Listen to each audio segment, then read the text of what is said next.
Hi hello నమస్తే welcome back to Suman TV. ప్రస్తుతం మనతో పాటు ఉన్నారు qualified personal financial professional Sairam గారు.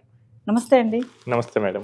సాయిరామ్ గారు, ఇప్పుడు మామూలుగా చాలా మందికి ఏంటంటే అప్పులు చేసేస్తూ ఉంటారు. అంటే తెలుసో తెలియకో ఈఎంఐ అని అదని ఇదని ఎమర్జెన్సీ పర్పస్ అని చెప్పేసి క్రెడిట్స్ అవుతూ ఉంటాయి. సో ఇప్పుడు ఏంటంటే ఆస్తి లేదు కానీ అప్పు మాత్రం చాలానే ఉంది, అంటే క్లియర్ చేసుకోవాలి, త్వరగా మన డెబ్ట్స్ అన్ని క్లియర్ చేయాలి అంటే ఏమైనా టెక్నిక్ సొల్యూషన్స్ ఉన్నాయా? సో ఆస్తి లేదు అంటే కనుక ఇన్కమ్ ఖచ్చితంగా ఉండాలండి. సో చాలామంది చేసే కామన్ ఫినాన్షియల్ మిస్టేక్ ఇదే. సో టూ మచ్ ఆఫ్ డెట్కి వెళ్ళిపోతూ ఉంటారు. ఇప్పుడు నేను ఒక కేసు చెప్తాను, నా దగ్గరకు వచ్చిన రియల్ కేస్ స్టడీ. సో ఆ పర్సన్కి ఏంటంటే ఆల్మోస్ట్ ఒక 40 lakhs హోమ్ లోన్ ఉంది. Is paying 36,000 EMI. ఇంకో 10 lakhs వర్త్ కార్ లోన్ ఉంది. దానికి ఏంటంటే ఒక 5 years పాటు 21K ఈఎంఐ కట్టాలి. నెక్స్ట్ పర్సనల్ లోన్ కూడా ఉంది, ఒక 15 lakhs. సో ఇదేంటంటే ఒక 32,500 ఉంది. సో ఇవన్నీ దేనికి తీసుకున్నాడంటే మెయిన్గా ఒక 2 years బ్యాక్ ఆయనకి జాబ్ చేంజ్ జరిగింది. సో జాబ్ చేంజ్ వచ్చేసరికి ఒక 6 నెలల పాటు కొంచెం ఎక్కువ ఇన్కమ్ వచ్చింది, సేవింగ్స్ అకౌంట్లో ఉన్నాయి. సో ఇప్పుడు ఆయన ఏం చేశాడంటే ఆల్రెడీ ఉన్నాయి కదా, ఏం చేద్దాం అని ఎక్స్ప్లోర్ చేయడం మొదలుపెట్టాడు. ఫ్రెండ్స్ అండ్ ఫ్యామిలీ మెంబర్స్ని సజెషన్ తీసుకుంటే నువ్వు ఎట్లాగూ రెంట్లో ఉంటున్నావు కదా, so why can't you buy your own house అన్నారు. యా లుక్స్ గుడ్ అని చెప్పేసి ఇక్కడ స్టార్ట్ చేశాడు. వాళ్ళ బడ్జెట్ ఏంటంటే ఒక 50 to 60 lakhs మధ్య పెట్టుకొని స్టార్ట్ చేశారు. బట్ మనం దిగితే తెలుస్తుంది కదా, చాలా ఎక్కువ. వాళ్ళకి నచ్చిన ప్రాపర్టీ ఏమో ఆ రేంజ్ లో రావట్లేదు. 50 to 60 ఏమో వాళ్ళిద్దరికి నచ్చట్లేదు, వైఫ్ అండ్ హస్బెండ్స్ ఇద్దరికి. సరే పేరెంట్స్ ని కూడా అడిగారు, సరే మేము ఇల్లు కడుతున్నారంటే ఎవరైనా కానీ కొంచెం హెల్ప్ చేయడానికి చూస్తారు కదా, వాళ్ళ దగ్గర ఉన్న క్యాష్ కూడా ఇస్తున్నారు. చివరికి 1 crore ప్రాపర్టీని బుక్ చేసేసారు. వాళ్ళ దగ్గర ఉన్న 5 lakhs టోకెన్ అమౌంట్ ఇచ్చేసారు. ఇప్పుడు ఏమైందంటే పేరెంట్స్ దగ్గర ఉన్న అమౌంట్ కూడా ఇచ్చారు. సో మొత్తం ఎట్లాగో సెటిల్ అయిపోతాను. 40 lakhs మాత్రం హోమ్ లోన్ తీసుకున్నాడు. ఇంటీరియర్స్కి వచ్చేసరికి వాళ్ళు క్వాలిటీ ఇంకా పెంచుకున్నారు. ఫస్ట్ అనుకున్న బడ్జెట్ కన్నా ఇంకా నెక్స్ట్ వెళ్ళారు. ఇప్పుడు ఏమైందంటే ఈ సరిపోక 15 lakhs పర్సనల్ లోన్ తీశాడు. సో ఏమనుకున్నాడంటే ఓకే నాకు నెక్స్ట్ ఇయర్ బాగానే హైక్ వస్తుంది, ఈ ఒక్క ఇయర్ కష్టపడితే చాలు అని అనుకున్నాడు. సో కొత్త ఇంట్లోకి వెళ్ళాడు. ఇప్పుడు కొత్త ఇంట్లోకి వెళ్ళాడు, కారు కొనాలి కదా ఖచ్చితంగా. 2 months లో రూపాయలు పెట్టి ఇల్లు కొన్నప్పుడు కారు కొనాలి కదా. 2 months లో మళ్ళీ కారు కూడా కొన్నాడు. అది కూడా ఏంటంటే ఒక 1 lakh డౌన్ పేమెంట్ పెట్టి మిగతాదేమో లోన్ తీసుకొని. సో మొత్తం ఆల్మోస్ట్ ఒక 90,000 ఈఎంఐలే కడుతున్నాడు. సో ఫస్ట్ 1 year అంతా బాగానే ఉంది, కారు కొన్న కొత్త బాగానే తిరిగారు. తర్వాత హౌస్ కూడా కొత్తగా ఉంది, మొత్తం బాగానే ఉంది. సో 1 year గడిచిన తర్వాత హైక్ రాలేదు, ఆయన ఎస్టిమేట్ చేసినంత హైక్ రాలేదు. ఇప్పుడు ఏంటి, ఈఎంఐ ఏమో 90, అంటే ఆల్మోస్ట్ ఆయనకి 1.5 lakh శాలరీ ఉంటే 90,000 ఈఎంఐస్కి వెళ్ళిపోతుంది. అండ్ కార్ మెయింటైన్ చేయడం ఎంత కష్టమో తెలిసింది. సో 1 year జరగని ఇన్సూరెన్స్ బిల్ చూసి ఆయనకి షాక్ అయింది. 55,000 కట్టాలంట. ఇది కాక పెట్రోల్, మళ్ళీ అది పెట్రోల్ కార్ కాబట్టి. సో ఇక ఏం చేయాలో ఆయనకు అర్థం కాలేదు. సో అప్పుడు కన్సల్టింగ్కి వచ్చాడు. సో ఈ సిచ్యువేషన్లో మేము ఏం చేసామంటే ఈయనకి అసెట్స్ ఏమైనా ఉన్నాయని చూసాం. క్లియర్గా అనలైజ్ చేస్తే వాళ్ళ పేరెంట్స్ పెన్షనర్స్, వాళ్ళకున్న పెన్షన్ మాత్రం ఇచ్చారు, వాళ్ళకి ల్యాండ్స్ కూడా ఏమీ లేవు. ఉన్న ఒకే ఒక అసెట్ ఈ హౌస్.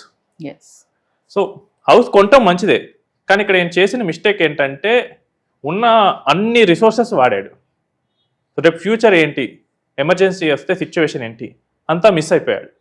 సో మేము కరెక్ట్గా అనలైజ్ చేసినప్పుడు ఏమైందంటే ఓకే ఈ హౌస్కి ఏంటంటే 40 lakhs లోన్ తీసుకున్నాడు కాబట్టి, and loan rate of interest కూడా ఆల్మోస్ట్ 9% ఉంది.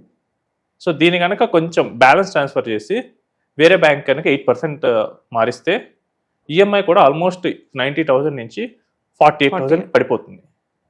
So which is manageable. So వెంటనే బ్యాలెన్స్ ట్రాన్స్ఫర్కి సజెషన్ ఇచ్చాం. ఇక్కడ ఏంటంటే ఇన్కమ్ వస్తుంది కాబట్టి బ్యాలెన్స్ ట్రాన్స్ఫర్ లోన్ పెట్టేశాడు. ఐసిఐసిఐ బ్యాంక్లో అప్రూవ్ అయిపోయింది. విత్ ఇన్ ఎ మంత్ ఆయనకి ఈఎంఐ బర్డెన్ సగం ఆల్మోస్ట్ తగ్గిపోయింది.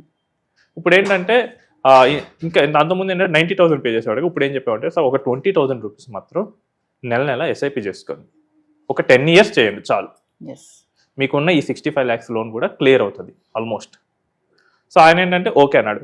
అది సిప్ చేసేటప్పుడు స్టెప్అప్ సిప్ అట్లీస్ట్ ఒక 12% చొప్పున మనం వర్కౌట్ అయినా కానీ ఆ ఇన్వెస్ట్మెంట్ మనకి 53 lakhs ఇస్తుంది. నేను 20,000 rupees for 10 years with 10% increment every year చేస్తే నాకు 53 lakhs వస్తుంది. అదే నేను ఈఎంఐ కడుతున్నాను కదా, అదేమవుతుందంటే 10 years తర్వాత నా 65 lakhs కాస్త ప్రిన్సిపల్ 57 lakhs అవుతుంది. సో ఒక 4 lakhs డిఫరెన్స్. ఈ 10 yearsలో నాకు శాలరీ పెరగదా, నాకు ఒక బోనస్ వస్తే నేను క్లియర్ చేయగలను కదా. సో ఇట్లా మనకేంటంటే ఇక్కడ ఎసెట్ లేనప్పుడు ఇన్కమ్ ఉంటే కనుక మనం క్లియర్ చేయడానికి స్కోప్ ఉంటుంది. ఇంకో కేసు చూశారు, ఇది అసలు క్లియర్ చేయడానికి కూడా వీళ్ళని సొల్యూషన్ లాగా ఉంది.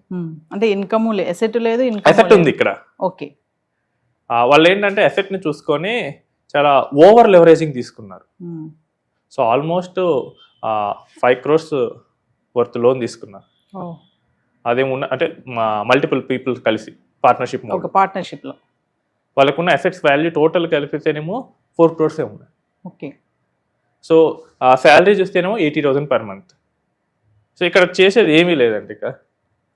సో ఎంత కట్టగలిగితే అంత కట్టని చెప్పి 1 time సెటిల్మెంట్ చేసుకోవటమే. ఎందుకంటే ఉన్న అసెట్స్ అన్నింటినీ ఆ లోన్ అని తింటుంది. అది కాదన్నట్టు ఇంకా వాళ్ళకి ఓన్గా ఒక పర్సనల్ లోన్ ఉంది. సో మీకు అసెట్ లేదు, నెక్స్ట్ క్యాష్ కూడా మనకి మంత్లీ శాలరీ కూడా అంత లేదు అంటే కనుక లేదు, ఇంకా అప్పుడు లోన్ ప్రెషర్ అనేది చాలా ఎక్కువ అవుతుంది. సో మీరు చేయగలిగిందల్లా ద బెస్ట్ సొల్యూషన్ ఏంటంటే 1 time సెటిల్మెంట్కి వెళ్ళటమే. సో బ్యాంకర్కి కూడా తెలుసు ఇప్పుడు తీసుకోకపోతే ఇంకా రేపు అది కూడా నాకు రాదు అని చెప్పి ఎంత వస్తే అంత. సో బ్యాంకరే కాదు బయట వాళ్ళైతే ఇంకా ఇంకా ముందే తీసుకుంటారు, ఎంత తొందరలో బయటపడితే అంత బెటర్ అని చెప్పేసి. ఈ లోన్ అన్నారు కాబట్టి ఒక రియల్ కేస్ స్టడీ చెప్తాను. సో ఒక పర్సన్ 2017 or 18 ఆ టైంలో ఆల్మోస్ట్ ఆయనకి 30 acres ల్యాండ్ ఉంది. సో ఆయన ఏంటంటే బిజినెస్ చేద్దామని చెప్పేసి ఒక 30 lakhs, నెక్స్ట్ పిల్లల హయ్యర్ ఎడ్యుకేషన్ కోసం ఓ 15 lakhs అలా, అండ్ ఆయన హెల్త్ ఇష్యూ ఏదో వచ్చి సర్జరీ పర్పస్ ఒక 5 lakhs బయట లోన్ తీసుకున్నాను. సో మొత్తం 50 lakhs లోన్ అయింది. ఇప్పుడు 2020లో బిజినెస్ దెబ్బతిన్నది ఆయనకి. 2 rupees ఇంట్రెస్ట్. 2021 కల్లా చూస్తే 1 crore అయింది. ఆయన ప్రాపర్టీస్ ఏమో వాల్యూ పెరగలేదు ఆ టైంలో. ఆయన అప్పుడు అనుకుంది ఏంటంటే ఒక్కొక్క ఎకరం ఇప్పుడు 15 lakhs ఉంది 2017-18. సార్ 3 acres సెల్ చేస్తే సరిపోయింది, కానీ ఇప్పుడు సెల్ చేస్తే అసలు ఊళ్ళో వాళ్ళు ఏమైనా అనుకుంటారా, ఉన్న ఆస్తులన్నీ అమ్ముకుంటున్నాడు, ఇది అసలు నా పరువు పోతుందని చెప్పి అప్పుడు అసలు చేయలేదు. 2021లో నా దగ్గరికి వచ్చాడు.